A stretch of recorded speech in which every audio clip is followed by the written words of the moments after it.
आणि ते त्यातही आर्यावर्तातले ऋषी म्हणजे उत्तरेकडचे ऋषी, दक्षिणेकडचे ऋषी, हा, आणि ते एवढ्या स्वर रागिण्यामध्ये मंत्र म्हणणारे ऋषी असे सगळे जमा झाले आणि यज्ञकुंड तयार झालं. स्वाहा स्वाहा असा स्वाहाकार करण्यासाठी सगळे ऋषी तयार झाले. वसिष्ठ वामदेव सगळे तयार झाले. देवीला आता खुश करायची, देवीला प्रसन्न करून घ्यायचं, या शांतादुर्गेला प्रसन्न करून घ्यायचं, या पार्वतीला प्रसन्न करून घ्यायचं, यासाठी जय्यत तयारी सुरू झाली.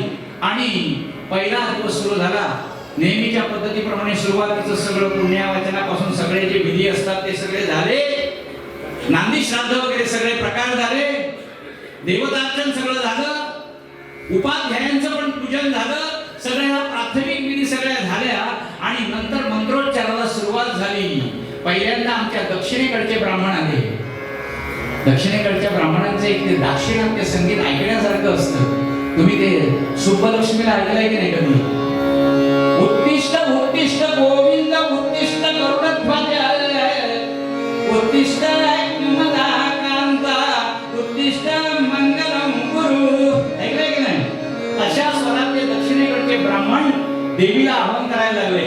नागा यटा घनघटा भवपुच्छटा सा विद्युच्छटा समकटा विकटो कटा दूरात्मकायत कटा प्रतिसद्वटा या संकटा सकल संकट हारिणीव या चैपतेंग्रि कमलं प्रणिपत्य कामं चित्रे सदा वसति रूपमिदं तवैतत् नामापि वक्त्रकुहरे सततं तवैतत् सन्दर्शनं तव पदां भुजय सदैव.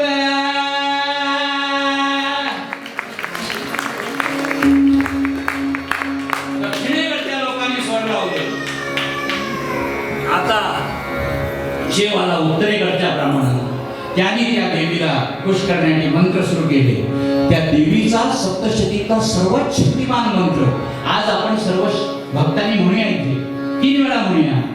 ओम या देवी सर्वभूतेषु म्हणा विष्णु मायेति शब्दिता नमस्तस्यै नमस्तस्यै नमस्तस्यै नमो नमः. या देवी सर्वभूतेषु विष्णु मायेति शब्दिता नमस्तस्यै नमस्तस्यै नमस्तस्यै नमो नमः. या देवी सर्वभूतेषु विष्णु मायेति शब्दिता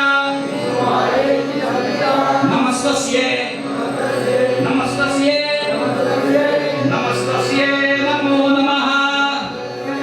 हर हर हर स्वाहा स्वाहा स्वाहा. आहुती टाकताय. हा खरा मंत्र एका मंत्र 3 मंत्र आहे. ओम या देवी सर्वभूतेषु विष्णु मायेति शब्दिता नमस्तस्यै स्वाहा. ओम नमस्तस्यै स्वाहा. ओम नमस्तस्यै नमो नमः स्वाहा. हर हर. एवढं सगळं देवीला सगळं ते अग्निकुंड असं भडकलाय. शेवटी आहुती देताना आणि ते देता देता देवी आता केव्हा प्रसन्न होते वाट बघताय. इतक्यात गंधर्व यक्ष किन्नर हे आपली गायनातून सेवा करायला आले. सगळ्यात पुढे होते ते नारद. आपला तानपुरा लावला त्यांनी. तानपुरा लावला आणि तानपुरा लावून छान अगदी आजचा मद्र सप्तकातला षड्ज लावलाय. त्याच्यातून गांधार येतोय.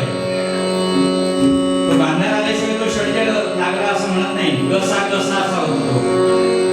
आणि तो नंतर मग मध्य सप्तकातले आणि मग पंचम असं सगळं नारदाने लावलं. आणि देवीला संतुष्ट करण्यासाठी विविध राग रागिण्यातून त्यांनी आळवायला सुरुवात केली. रागेश्वरीला सुरुवात झाली आहे. रागेश्वरीतून सुरुवात केली आहे त्यांनी. दुर्गा माता दयानी देवी दुर्गा माता दयानी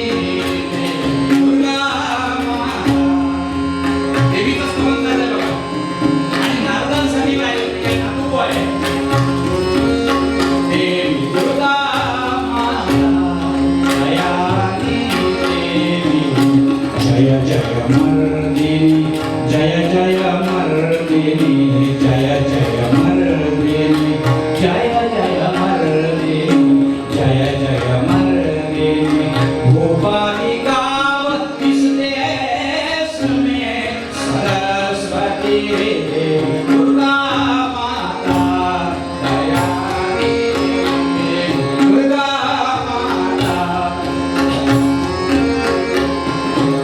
जरा गोव्यामध्ये आलो संगीतातले नाटकं असतात माझ्या एवढं काही ज्ञान नाही माझ्या बुद्धीप्रमाणे बघतो नाला कुठे काढा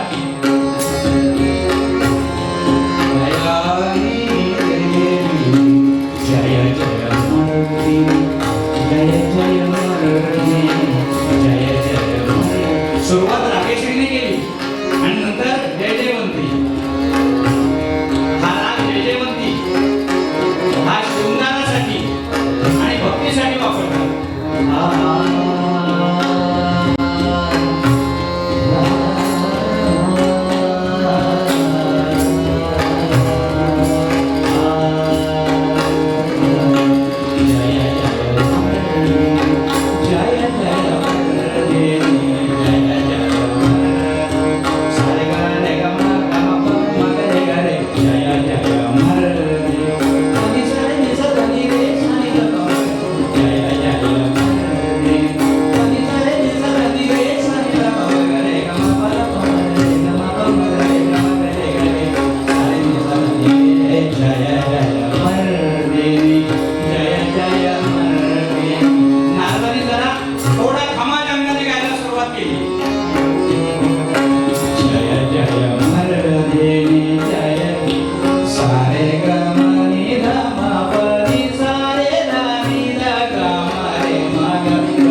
Soy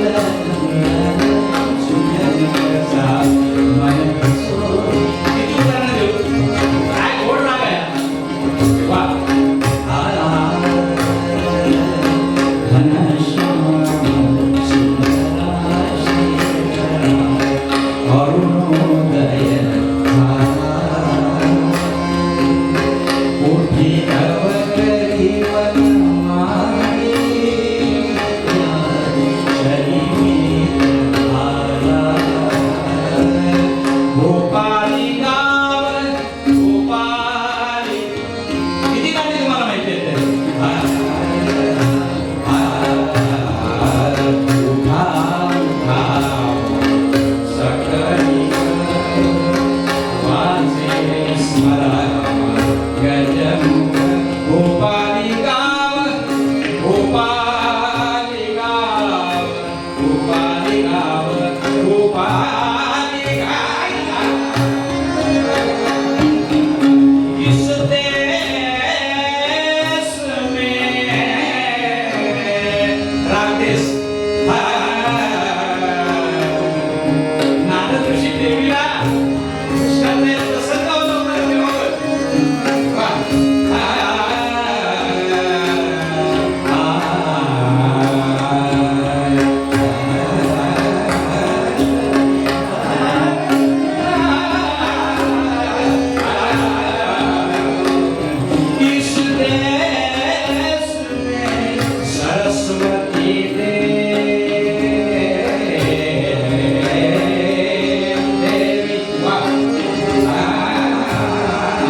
साडेसाती व्हायला काय वेळ लागत नाही, सगळे ग्रह वाईट येतात मग अशा वेळी.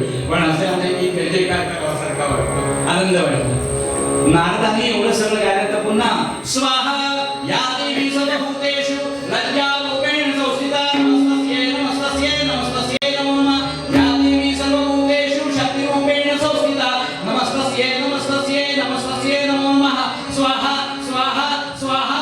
आणि जो एकदम भडका उडाला, ज्वाळा गगनाला भिडायला लागल्या आणि त्यातून दशरथ राजाने अश्वमेध यज्ञ केल्यानंतर ज्याप्रमाणे तो अग्निपुरुष आतून तयार झाला, त्या ज्वाळातून तशी एक देवीची आकृती तयार झाली. सर्व देवांनी मनापासून नमस्कार केला. हीच ती शांतादुर्गेची आदिशक्ती. आणि तिने आकाशवाणी केली, देवांनो, ज्या कामासाठी मला बोलवलं ते कार्य मला माझं कळू शकेल का? तेव्हा त्यांनी सांगितलं, निशुंभ आणि निशुंभ यांचा वध करायचा आहे. श्रुत्वा शुंभ निशुंभ दुष्टचरितम क्रुद्धा पार्वती तद्देहात वैरागता त्रिजगती सौख्यप्रदा देवता रूपेण प्रतिमा प्रसन्न वदना फुल्लारविंदेक्षणा कोशा आविर्भूत्यतो नमयतो नामना भवत कौशिकी. साप कसा कात टाकतो ना, तसे त्या देवीने कात टाकली आणि तिच्यातून, पण सापाची कात निर्जीव असते, आणि ही जी प्रतिकृती निर्माण झाली ती अतिशय आणखी सतेज निर्माण झाली. आणि तिच्यातून जी देवी निर्माण झाली ती सप्तशतीमध्ये तिचं नाव आहे कौशिकी असं आहे. ही कौशिकी देवी प्रकट झाली आणि तिने आकाशवाणी केली, तुमचं कार्य सिद्धीला जाईल, शुंभ आणि निशुंभांचा वध होईल, फक्त तुम्ही युद्ध प्रसंग घडवून आणा. युद्ध प्रसंग घडवून आणल्यानंतर मी त्यांचा निपात करायला तुमच्या सहाय्याने तयार आहे. तोपर्यंत मी तपश्चर्या करायला हिमालयाच्या गिरीबंदरात जाते. आणि ती कौशिकी देवी तपश्चर्या करायला गुहेमध्ये जाऊन बसली. पुन्हा ही सगळी कोऑर्डिनेशन कमिटी जमली. बृहस्पती अध्यक्ष त्याचे, हे अध्यक्ष बृहस्पती झाले आणि त्यांना सांगितलं आता पुढे शुंभ आणि निशुंभाबरोबर युद्ध केल्याशिवाय ती देवी मारणार कशी? कारण काय झालं होतं, वैशंपायन ऋषी थांबले मध्ये आणि त्यांनी प्रवचनामध्ये सांगितलं, इथे एक प्रसंग घडलेला होता. ज्यावेळी महादेवाने शाप दिला त्यानंतर ते जळून खाक झाले, पुन्हा जन्माला आले, ब्रह्मदेवाची तपश्चर्या केली. ब्रह्मदेवाने त्यांना विचारलं कशासाठी तपश्चर्या करताय? तर त्यांनी सांगितलं, आम्ही तपश्चर्या आम्ही शक्ती मिळवण्यासाठी करतो, आम्हाला त्रिखंडावर सत्ता पाहिजे. त्यांनी तथास्तु म्हटलं, म्हणून ते त्रिखंडाचे राजे झाले. दुसरं तुम्हाला काय पाहिजे? त्यावेळी त्यांनी वर मागितला होता की विश्वावरती पूर्ण असावी सत्ता आमची देवा. शुंभ निशुंभानी कोणाही पुरुषाला आमचा वधनच करिता यावा, जगातल्या कुठल्याही पुरुषाला आमचा वध करता येऊ नये. आणि ब्रह्मदेवानी तात्काळ तथास्तु म्हटलं. कारण काय, एक शिल्लक राहिलं होतं, कुठच्याही पुरुषाला नाही पण कुठल्या तरी स्त्रीला करता येईल म्हणून ती योजना ठेवली होती. त्याप्रमाणे मी निर्माण झालेली आहे. तेव्हा आता तुम्ही युद्ध प्रसंग घडवून आणा, मग मी त्यांचा निपात करायला तयार आहे. याप्रमाणे देवी तपश्चर्याला बसली. आता युद्ध कसं घडायचं? त्या दोघा राक्षसांना डिवसल्याशिवाय युद्ध होणार नाही ना, ते यायला पाहिजे युद्ध करून देवावर. मग त्याच्यासाठी त्याच्याकडे पाठवायला एक दूत कोणतरी पाहिजे. कोण करायचा दूत? नारायण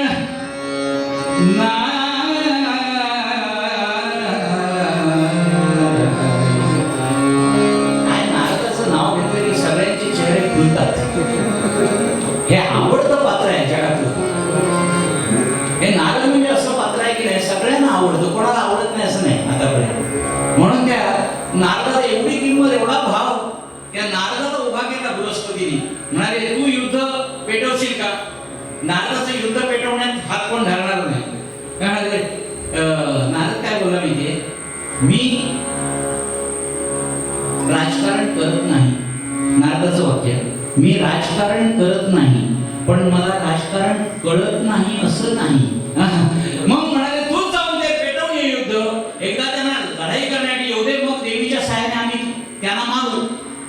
नारद म्हणाले तुमचा विश्वास असेल तर जातो. आणि नारद ऋषी स्वर्गामध्ये जाऊन पोहोचले. कुठे? शुंभ आणि निशुंभ राज्य करत होते. इंद्राच्या जागी बसून तिथे पोचले. मध्यम घ्या. मग अमर मुनी शुंभानी शुंभा पद्धती ऐकिली त्रिभुवनी कीर्ती कीर्ती वर्णू मी नसूचे उपमा जननी तुमची धन्या. वेळेवर पुरं करा. ऐश्वर्या कोणी सांगितलं नाही अजून तरी मी